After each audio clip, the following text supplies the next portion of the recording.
আসসালামু আলাইকুম রহমতুল্লাহ বরকাতু। আমরা চলে আসলাম জেদ্দাতে। তো আইসা বার্মা মার্কেটে গেলাম। তো বার্মা থেকে কিছু বাজার করলাম, অনেক কিছু চাল ডাল, অনেক কিছু সবজি, মাংস, গরুর মাংস।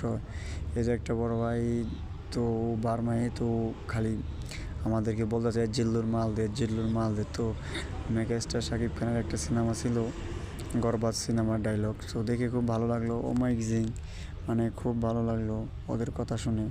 এই জিল্লুর মাল দে, ঠিক আছে। হাসি উপায় মাঝে তো দেশি বাজার, আলু টালু এবং ইত্যাদি বাজার যত একদম কাঁচা বাজারের মতো সব কিছুই পাওয়া যায়। খুব সস্তা, খুব সস্তা। যারা যারা আপনারা কিনতে চান, যারা যারা বাজার করতে চান মাস শেষে হলে, অবশ্যই বার্মাতে চলে যাবেন। তরতাজা মাছ পাবেন, সব মাছই আছে, সব ধরনের জিনিস আছে। তো আপনারা চাইলে যাইতে পারেন। সব ধরনের সবজি আছে, লেবু আছে এবং সস্তা, অনেক অনেক। 3 টোপলা 5 টাকা, অনেক মানে সস্তা। ডিম সব কিছুই আর কি, কি আর বলবো, বলার মতো নাই। তো সবাই মিলে যাইতে পারেন, দেখতে পারেন। ওকে, আসসালামু আলাইকুম।